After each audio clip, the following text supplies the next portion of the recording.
السلام عليكم ورحمة الله وبركاته.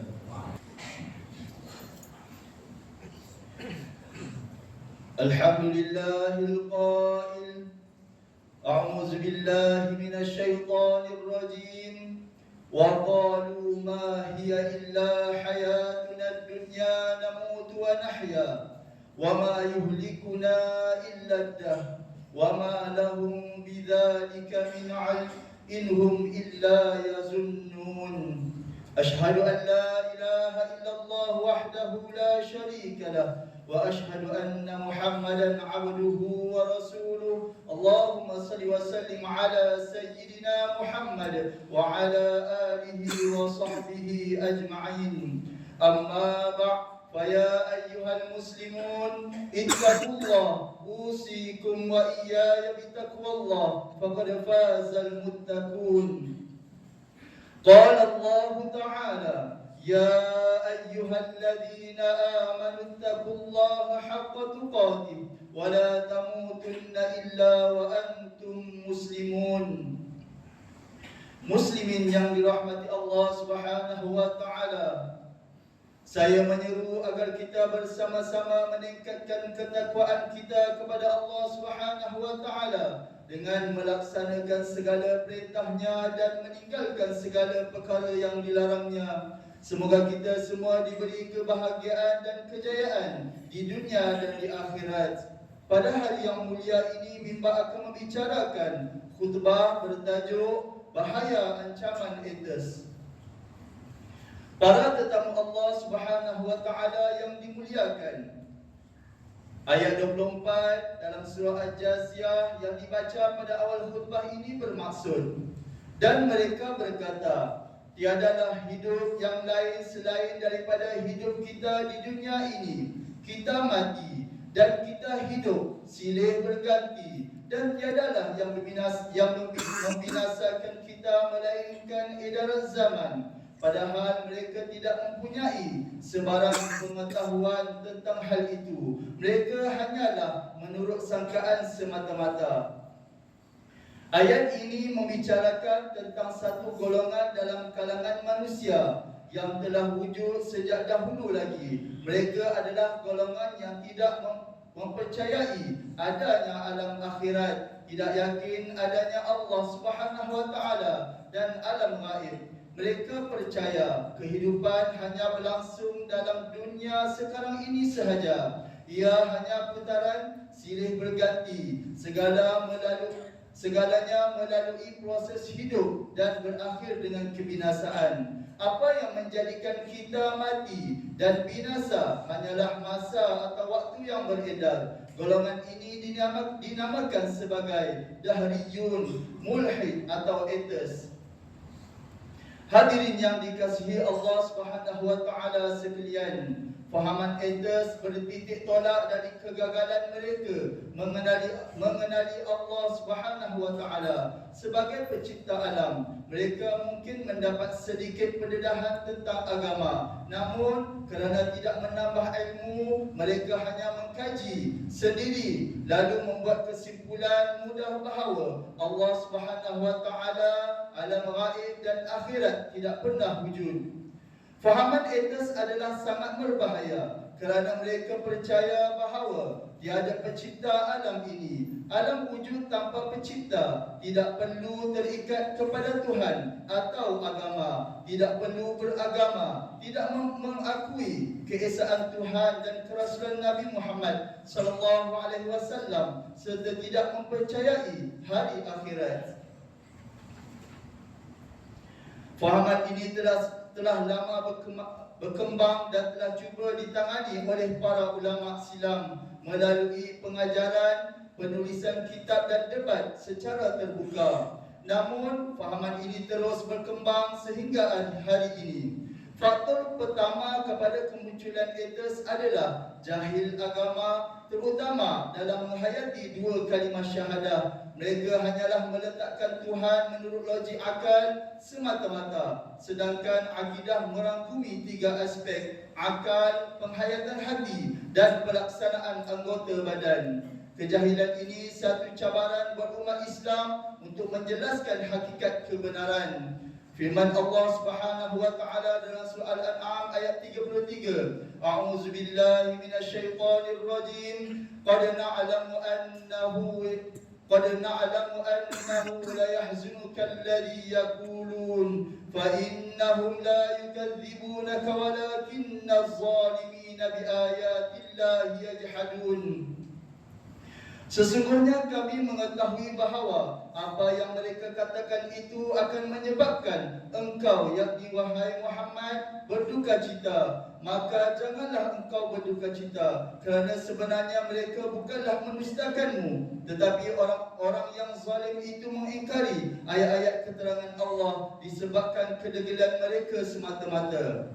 Hadirin Jumaat yang berbahagia, faktor kedua yang membawa kemunculan ateis adalah masalah dalam memahami adanya kejahatan sehingga membawa persoalan, benarkah Tuhan itu wujud? Ia diikuti dengan mempersoalkan keadilan Tuhan. Jika Tuhan itu wujud, mengapakah dia membiarkan sahaja kezaliman dan penderitaan yang ditanggung oleh manusia? Sekiranya Tuhan bersifat maha bijaksana dan maha adil, mengapakah masih wujud hal-hal keburukan, penganiayaan dan kekacauan di dunia ini? Namun, masalah memahami kejahatan sebenarnya dicipta oleh manusia sendiri. Mereka dengan sengaja menyandarkan masalah kejahatan kepada Allah Subhanahu wa taala sehingga mempersoalkan keadilan dan kewujudan Tuhan. Ia adalah cetusan idea daripada iblis untuk meragukan manusia kepada Tuhan pencipta sekalian alam. Faktor ketiga ialah yang menjadikan perkembangan fahaman ateis juga adalah pertelagahan antara orang-orang munafik, jahil dan lain-lain yang menganggap diri sebagai ulama. Bahkan wujudnya pandangan orang-orang awam yang sering memberi pendapat tentang agama sehingga dianggap juga sebagai ulama. Maka lahirlah kekeliruan dan yang besar tentang agama yang benar. Selain menimbulkan pandangan yang serong, ia mengukuhkan dakwaan golongan ateis bahawa kebenaran agama bukanlah suatu yang mutlak, lalu mereka menolak untuk berpegang kepada agama secara menyeluruh.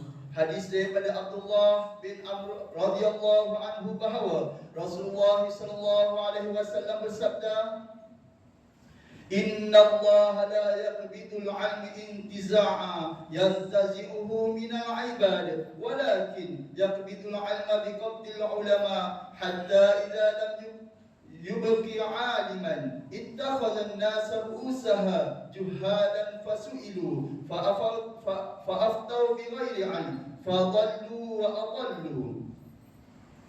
Sesungguhnya Allah Subhanahu wa taala tidak menghapuskan ilmu pengetahuan dengan cara mengambil sekaligus daripada hamba-hambanya, tetapi Allah Subhanahu wa taala menghapuskan ilmu pengetahuan itu dengan kematian ulama sehingga tiada lagi orang yang alim. Ketika itu orang ramai melantik ketua-ketua mereka dari kalangan orang-orang yang jahil, dan apabila mereka ditanya, mereka memberi fatwa dengan sewenang-wenangnya tanpa berpandukan ilmu pengetahuan, maka mereka sesat lagi menyesatkan. Hadirin Jumaat sekalian, ini adalah sebahagian dari faktor ulama. Ini adalah sebahagian dari faktor utama perkembangan fahaman ateis hari ini. Golongan ini turut menggunakan media sosial secara tertutup dalam berkongsi pandangan dan menyebarkan idea. Justeru untuk menanganinya ialah semua pihak wajib memainkan peranan dalam mempertahankan akidah umat dan menyelamatkan manusia dari terpengaruh dengan fahaman sesat yang merugikan ini. Dari aspek akidah, kita wajib menyedari bahawa kewujudan Allah Subhanahu wa taala itu telah tersemat dalam fitrah manusia semula jadi. Ini adalah dijelaskan oleh Al-Quran yang pertanyaan yang dikemukakan oleh Allah Subhanahu wa taala kepada zuriat Nabi Adam alaihi salam berdasarkan ayat 172 surah Al-A'raf. A'udzu billahi minasy syaithanir rajim. Wa idh akhadha rabbuka min bani adama min zuhurihim dzurriyyatahum wa ashhadahum ala anfusihim alastu bi rabbikum qalu bala shahidna an taqulu yawmal qiyamati inna kunna an hadza ghafilin.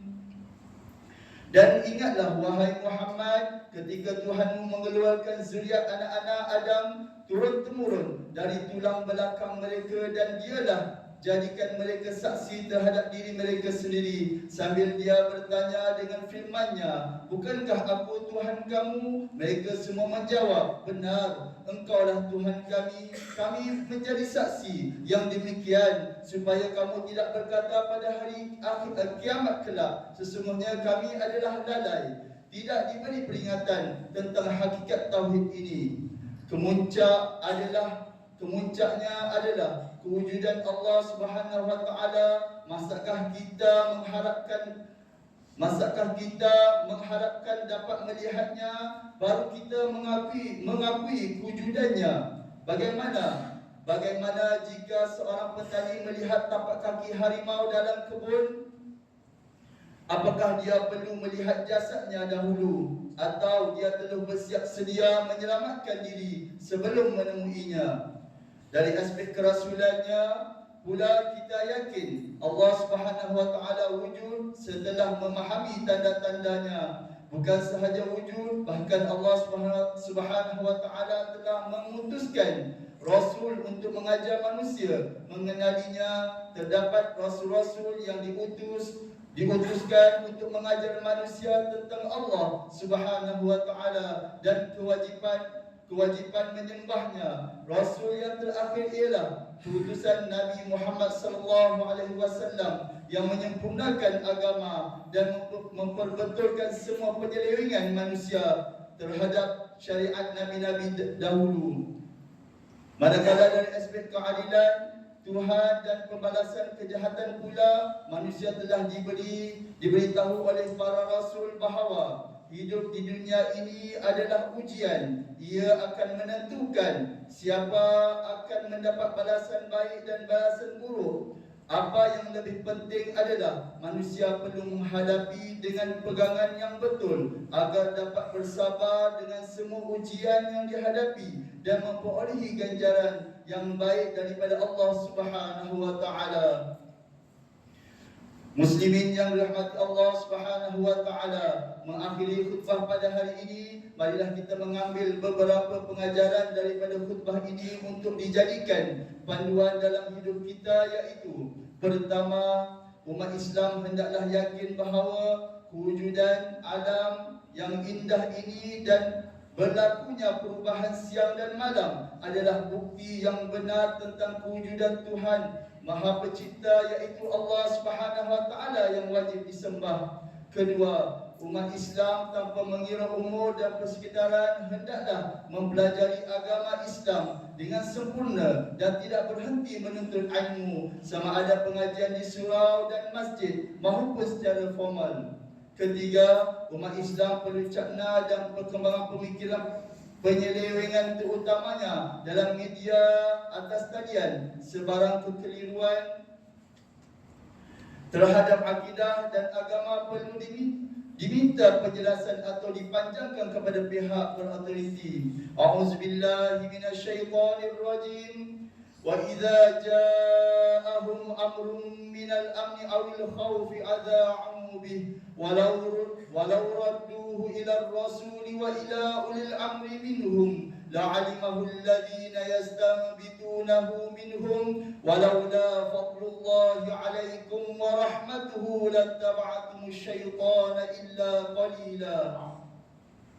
Dan apabila datang kepada mereka sesuatu berita mengenai keamanan atau kecemasan, mereka terus mengebahkannya, padahal kalau mereka kembalikan saja hal itu kepada Rasulullah dan kepada ulil am, orang-orang yang berkuasa di antara mereka, tentulah hal itu dapat diketahui oleh orang-orang yang layak mengambil keputusan mengenainya di antara mereka. Dan jika tidaklah kerana limpah kurniaan Allah dan belas kasihannya kepada kamu, tentulah kamu terbebas menurut syaitan. Tentulah kamu terbabas menurut syaitan kecuali sedikit sahaja, iaitu orang-orang yang teguh imannya dan luas ilmunya di antara kamu. Surah An-Nisa ayat 83. Barakallahu li wa lakum fil Qur'anil azim wa nafa'ani wa iyyakum bima fihi minal ayati wal dzikril hakim wa taqabbala minni wa minkum tilawatahu innahu huwas samiul alim. أقول قولي هذا وأستغفر الله العظيم لي ولكم ولسائر المسلمين والمسلمات فاستغفروه إنه هو الغفور الرحيم.